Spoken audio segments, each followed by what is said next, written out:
Amen! Good morning again, family! Good morning!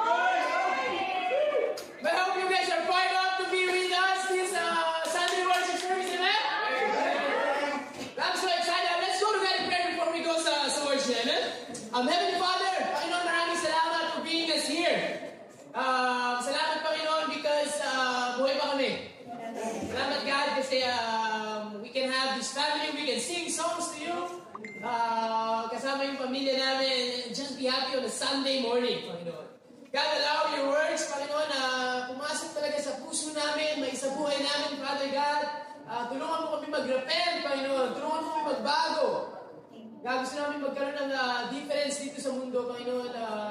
Samahan mo kami. Maraming salamat po. Gabayan mo kami habang binabasa namin, pinag-aaralan ng iyong mga salita. In Jesus' name. Amen. Everyone, happy International Women's Month!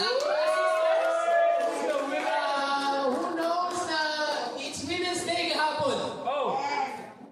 Really? It's Women's Day kahapon. Okay, man. Some sisters like, ay!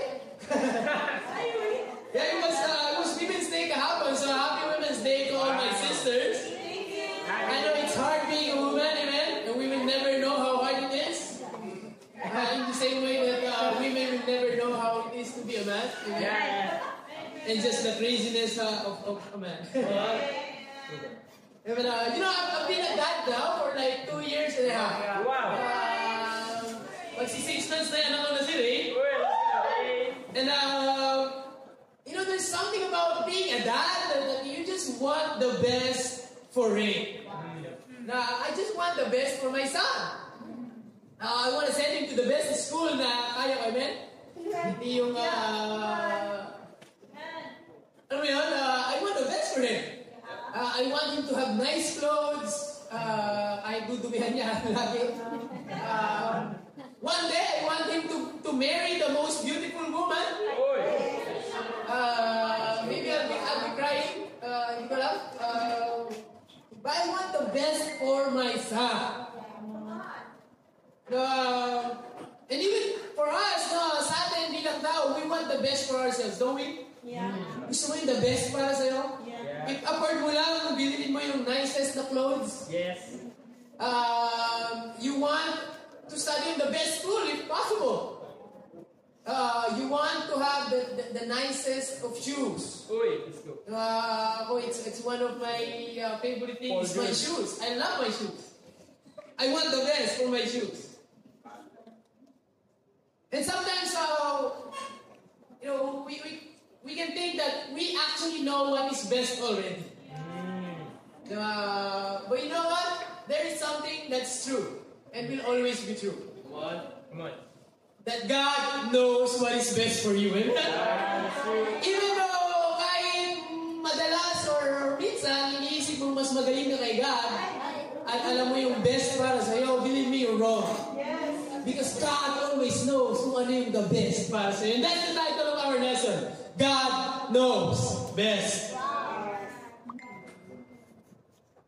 God knows best. Turn with me in Luke chapter 7.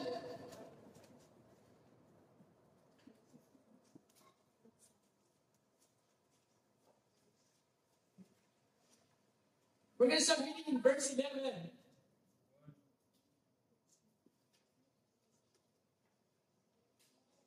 Luke chapter 7 in verse 11. Extra malamig ngayon, hindi ko alam kung bakit. Maybe dito lang nila nakatulog sa akin. Okay. Luke chapter 7 verse 11 to 17. This is what the Bible says. Soon afterward, Jesus went to a town called Nain. And his disciples and a large crowd went along with him. As he approached the town gate, a dead person was being carried out. The only son of his mother. And she was a widow. A large crowd from that town was with her. When the Lord saw her, his heart went out to her and he said, "Don't cry." Then he went up and touched the bier. They were carrying him on. And the bearer stood still. He said, "Young man, I say to you, get up." The dead man sat up and began to talk. And Jesus gave him back to his mother. They were all filled with awe and praised God. A great prophet has been among us, they said. God has come to help his people. This news about Jesus spread throughout Judea and the surrounding country. Point number 1, God knew what is deep within you. Wow. Come on. Alam ng Diyos ang nasa kaibuturan ng puso mo. So I love this passage because such a great thing. We have to understand na bago si Jesus pumunta dito sa Nain, sa town called Nain, galing siya muna on healing yung alipin ng isang centurion. And so they were all fired up, and the Bible says that there's always many people that's been following Jesus. So merong crowd kasama na si Jesus, and they were happy because they have just witnessed a miracle. Says that I can imagine yung mga disciples, galing ni Jesus. They were high-fiving, masaya sila, and like, ano kaya ang gagawin natin susunod? And then, suddenly, they have this crowd pagdating nila sa town gate. And so, a jubilant crowd meets a crowd that has been mourning. People that are crying. And there is a dead person na inilalabas. Could you imagine the situation? Daming masasaya. Yeah, fired up. And then, suddenly, merong nag-iiyakan. Biglang may patay na inilalabas. You know, during this time, kapag may namatay na tao, the pallbearers were carrying the dead man's body on a board covered with a sheet or maybe an open box lang. So, wala silang kabaong before. Ang meron lang sila is just, would be an open box na ginawa or something to carry on yung patay to start para dalhin sa funeral. And there is a great anguish during this time because kapag may namatay, yung funeral and the burial will just be one day. Wala lang time para mag-mourn because sa sobrang init, mabilis mangangamoy yung patay. Kind of like, pag nagsaing ka, tapos sobrang init ng panahon, mas mabilis mapanis yung sinaing. And so, imagine in the Middle East, mainit sobra, and then mabilis yung bangkay, yung mangangamoy. And Jesus saw this woman. She was crying. And the Bible describes that person that's being carried out is who?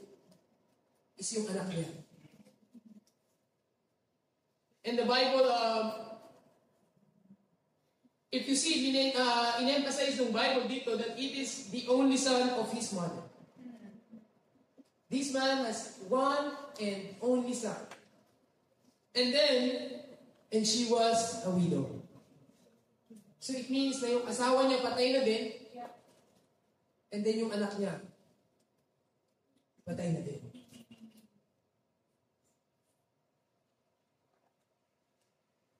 And Jesus' heart went to this woman. A lady that has no hope anymore. No husband to provide for her or to protect her. No son to cherish. And although she was with a crowd, the Bible says that she's coming with a crowd, she was there sobbing. And she's feeling alone. And yet Jesus knew kung ano yung nasa puso niya. It didn't say that she approached Jesus. It didn't say that she begged Jesus. It wasn't said there. She was just crying. And it was Jesus' heart that went to her. And Jesus came to him and said, "Don't cry." You see, people are often lonely in crowds. You can be in a crowd today, and yet you feel alone. You can be in the fired-up church, and yet you still feel like no one loves you. Come on. It feels like everything has fallen apart. You see, not because you come to Sunday church means that you're doing okay. Yeah. I think most of us came here struggling.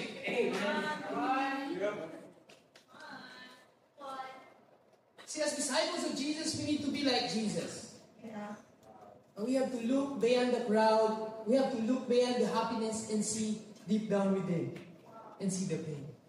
You know, it's crazy to think that although more than ever today, we're able to connect with each other because of cell phones, amen?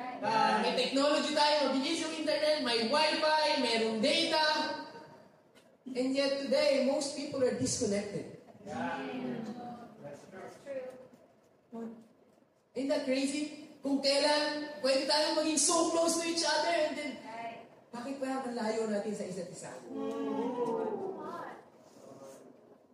So many are lonely. Can you imagine yung, the number of depressed people went high just last year. It started to surge during COVID. And then it's still going up high. There's so much mental health issues, depression that's been going on. You see, so many people are lonely and depressed and suicidal. And yet, Jesus is the solution. Amen? Jesus calmly went down and lovingly tells this woman, don't cry. I know what you're feeling. Don't cry. And then he touches her son and commands him to get up. Now, this is an amazing passage. Amen?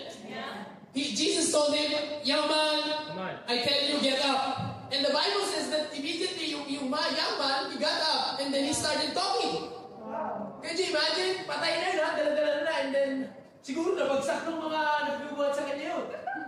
Because he wake up and like, what up, Jesus? And they gave him a peace bomb. He started talking. So can you imagine just the turn of events at this passage? Jesus resurrecting someone from the dead. Wow. You see, if Jesus can raise someone from the dead, there is no mental health issue na mahirap kay Jesus. Yeah. There is no problem that you're facing right now that Jesus cannot resurrect. You know, I love it because Jesus was called a great prophet that's come on. God has come to help His people. Yun yung sabi ng mga tao. Now, of course, they remembered what happened before. The Jews, they actually know who Elijah was. And in 1 Kings 17, Elijah did the same thing. He resurrected someone from the dead. Elisha did the same thing. These are the two great prophets. Elisha in 2 Kings chapter 4 also raises someone na bata din. And so Jesus was called the great prophet and that God has come to help His people. But you know what fascinates me is that Jesus saw the woman's cry. Jesus saw her desire to have his son back. I can only imagine, it's just, if I can only have my son back. And that's what she's feeling deep inside. When she cannot speak her heart, Jesus heard her tears. Wow. You know, sometimes tears are good for the heart. Yeah. Because sometimes the harder you cry, like, the lighter the heart gets. Have you guys been there? You're like just crying and crying and crying. And then after you cried, after you prayed some your prayers, like you feel like floating. But you know what? We will never shed tears for something we don't care about. Yes. You will never cry for something na hindi naman mahalaga para sa'yo. But if there is something na mahalaga para sa'yo, you will cry for it. You see, I want to ask you, my dear family, if si God titingin sa'yo ngayon, in the deepest within you, ano kaya yung makikita ni God? If God will look through the deep within you, what will He see? Will He see your heart broken because you really want to repent of those sins na paulit-ulit mo nang ginagawa? and then you want to change. Is that your prayers?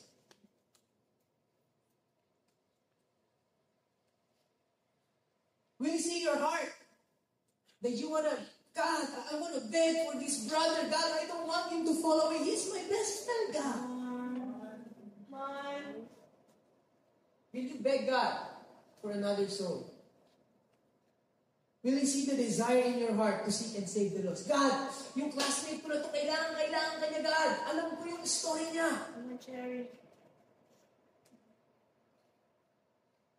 When was the last time that you broke down crying just simply because you're broken inside? Or you just want to be honest with them? Because you simply want to stop your sin. Because you simply want to pray for your brothers to stay faithful.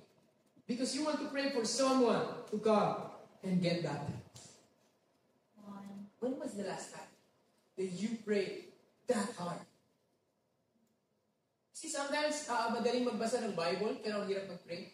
Yeah, that's true. Because on praying, ikaw yung nagsasalita. But when you're reading the Bible, it's just you can read while silent. No effort needed. But on prayer, you want it to be emotionally connected. You want to talk to someone. When did you last pray? Nang talagang nag-pray ka. You know that deep in your heart, this is a great prayer. You know, it feels so good when you pray, something that you really pray. Yeah. Like, hindi yung prayer lang na, God, thank you for this, thank you for that, thank you ito, thank you niya. Iba yung feeling ng prayer na talagang malalim yung prayer. Yeah.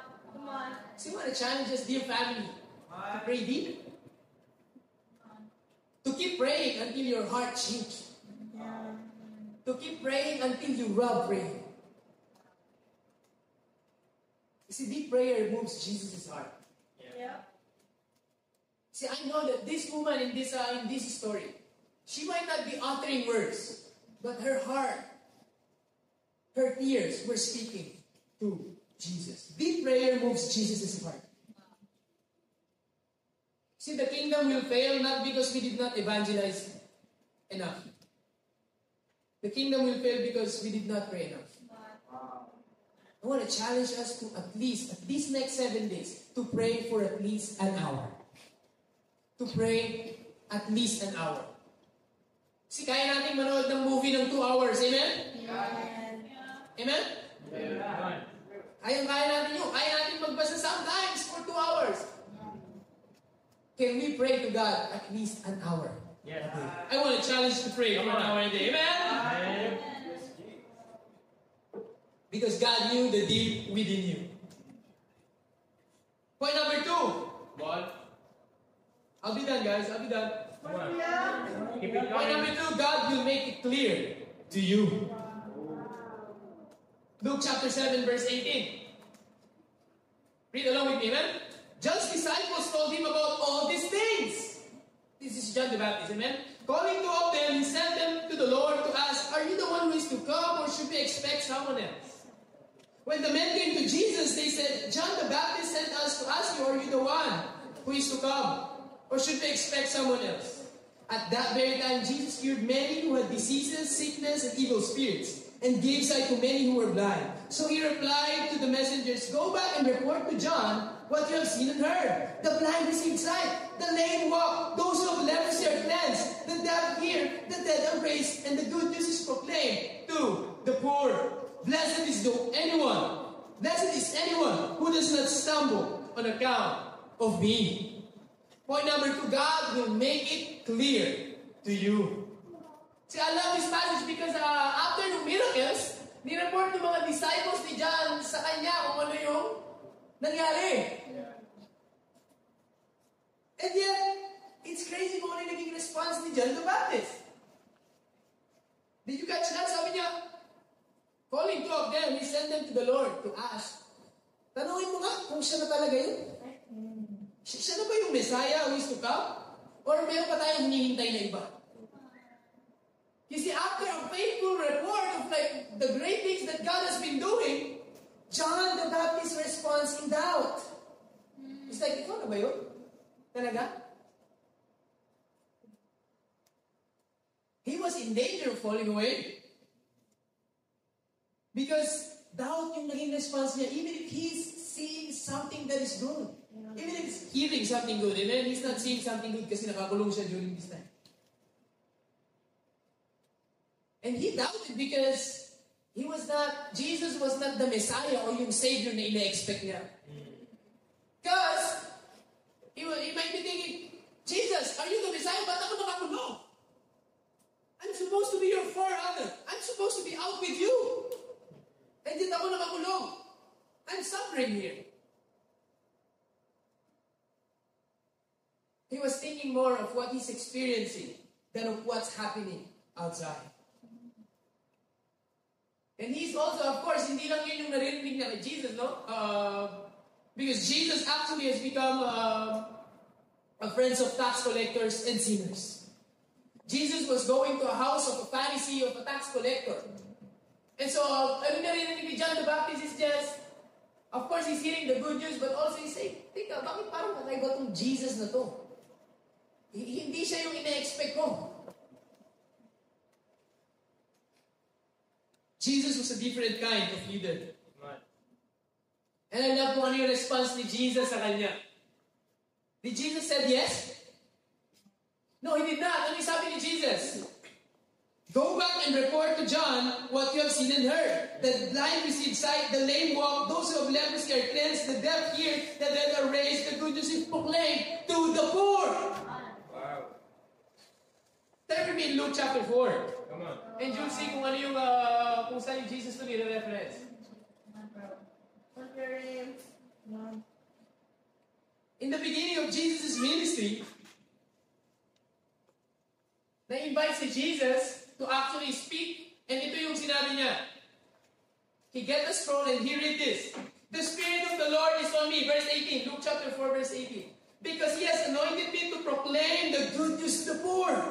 He has sent me to proclaim the freedom for the prisoners and recovery of sight for the blind. To set the oppressed free, to proclaim the year of the Lord's favor. Then he rolled up the scroll, gave it back to the attendant and sat down. The eyes of everyone in the synagogue were fastened on him and began by saying to them, Today, this scripture is fulfilled in your hearing. This is what Jesus is trying to reference, is that nangyayari yung mga nakasulat sa scripture, John the Baptist. Hindi dahil nagsasuffer ka means hindi na nangyayari yung will ni God. It's been happening.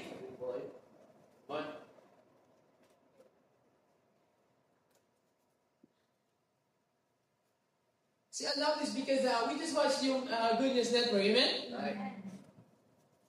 And people can be critical about us. And people might doubt, like, ano ba yung nangyayari? Or is that the real church? Or is that the real thing? Or ano ba yung church na yan? And this and that.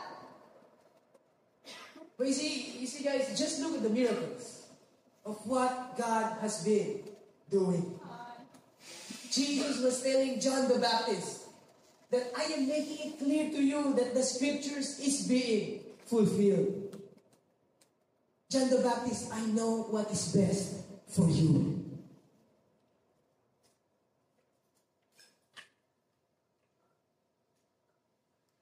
Come on.